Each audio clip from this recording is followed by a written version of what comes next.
The greater good.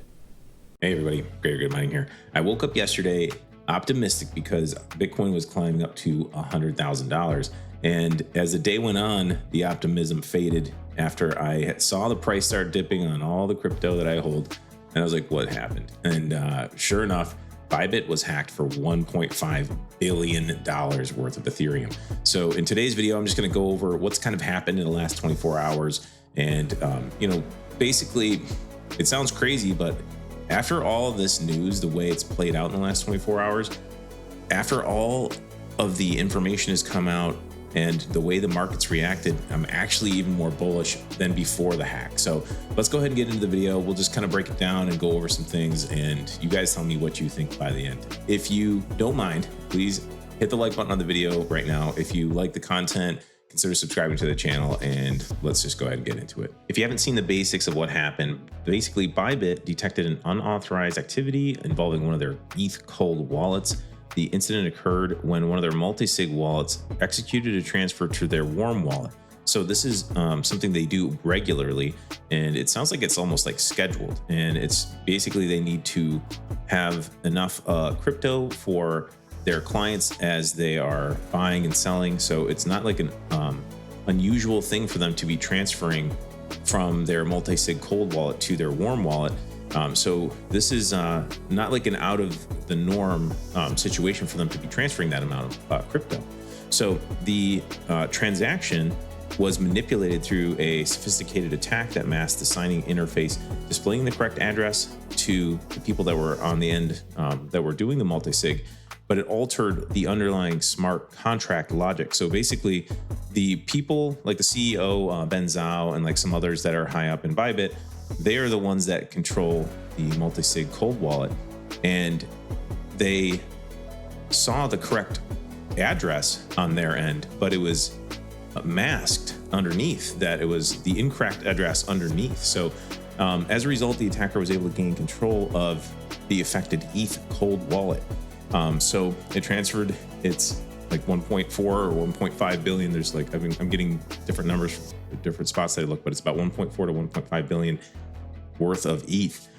So that ETH is gone. It's kind of in the wind right now. Later in the video, I'll talk a little bit about how they're tracking it down. So their security team and some blockchain forensic experts are, like working on it right now. So that's the basics of what happened. So far, Ben Zhao, the CEO, has said that their hot wallet, warm wallet, and other cold wallets are fine. So the only cold wallet that was hacked was the ETH cold wallet, and all withdrawals are normal in that instance, in that case. And they said that Bybit is solvent. Even if the hack loss is not recovered, all of the client's assets are one-to-one backed, and they can cover the loss, which is very refreshing and reassuring, considering if you've been around for a while, you've seen exchanges collapse like FTX. You know that if you're not really solvent in backing your crypto one-to-one when you're an exchange, this would have just destroyed another exchange. $1.5 billion worth of ETH is a ton of money. That is like nothing to sneeze at. So I'm sure this will affect them, but the fact that they have their withdrawals backed one-to-one, you could do a bank run on Bybit and they would be able to cover all of their withdrawals and things like that. So that's what we're seeing so far anyway. Even more impressive in my opinion is 12 hours after the worst hack in history, and this apparently was the worst hack, the worst loss of funds in crypto's history. All withdrawals have been processed, according to Ben Zhao. Their withdrawal system is fully backed and fully back to a normal pace.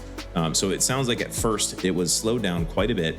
It might have took some people some time to get their crypto off the exchange, but it sounds like it's back to normal now. So you can withdraw any amount. You will experience no abnormal delays. They say thanks for your patience. So I am impressed that within 24 hours, they've been able to kind of normalize their exchange for people that are trying to withdraw crypto.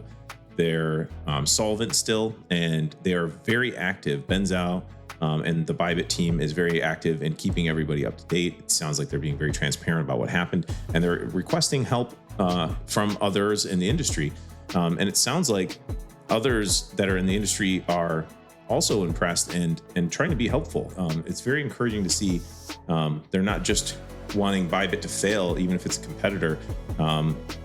People big in the industry like Charles Hoskinson said, Ben, you're doing a great job handling this event. Keep the faith and keep pushing forward. So Elio Trade said base, not gonna lie, I agree. So the teams that have come together and the people that have come together to help have provided some transactions here. Ben Zhao says, we are starting to see some of the funds being moved to Chainflip.io as bridge to convert to BTC. So they're asking if you're a bridge, help block and prevent further conversion to other chains. So they have a bounty program now too. Bybit is pledging 10% of recovered funds to reward ethical cyber and network security experts who play an active role in retrieving the stolen cryptocurrencies and incident. So they are getting help and they're rewarding people for helping them track down the crypto. And it looks like they're blocking the hackers from using that crypto and just flipping that crypto so it doesn't get lost. Unfortunately, it might just get stuck. I don't know what will happen with it eventually. So this is what's been happening over the last 24 hours. I'm sure more things will unfold. This is February 22nd, around 6 p.m. that I'm making this video. So now, why is this bullish? This sounds like all bad news. First of all, Bybit being solvent is a big deal because we've seen other exchanges collapse like FTX. Bybit has been able to handle all of the withdrawals without any issues. And I talked about that earlier, but that's one of the reasons why I'm bullish, because in the past, we've had bad actors and exchanges that would have been completely crushed by this. They weren't backing their crypto one-to-one. They weren't even close. And this is bullish to me. This is bullish that we've maybe learned some lessons from other exchanges, and maybe there's some good ones that are around. Even though this is bad that they got hacked, that's terrible. It's another opportunity for us to learn a lesson on storing our crypto safely. So I have a discount code for Tangent Wallet. I don't want to shill too much in this video, but if you guys appreciate the content, if you're looking for a Tangent Wallet, you can use discount code GreaterGood to get 10% off. It's a great cold storage wallet. I love mine. I use them all the time. Anyway, back to what I was talking about. So another reason why I'm bullish is because you would think that after a Black Swan event like this, we would have had a massive sell-off. Now, I told you yesterday, I was looking at the Bitcoin price, I hate to say it, but I do it every day. Like, I shouldn't look every day, but I do. And you probably do too if you're into it. So, I mean, if you look, we were up to like almost 100 grand, 99,244 according to CoinGecko. We sold off down to about 95 grand. So that's not a massive sell-off for a Black Swan event like this. Remember, this was the biggest crypto hack in crypto history, $1.5 billion.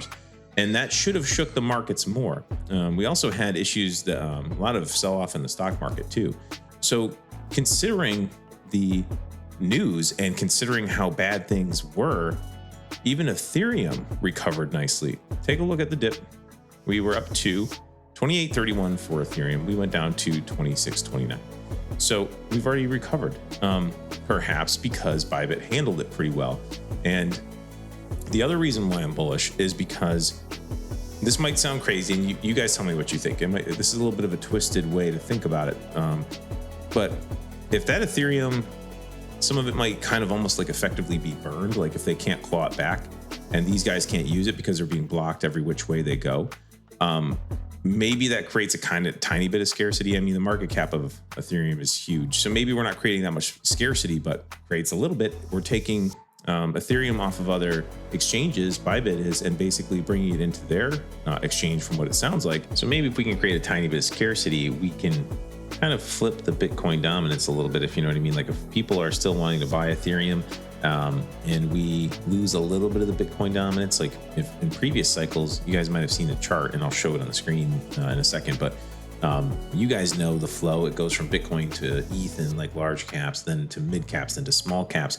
And that's what you kind of consider altcoin season. And a lot of you guys that are miners like me are like desperately wanting altcoin season. Like we were waiting for it. We've been trying to be patient. You know, it's still only February 2025, so we got plenty of time for this year to play out if the cycles are going to play out like they usually do. But you guys know what I'm talking about. We're waiting for Ethereum to pump. It really hasn't yet.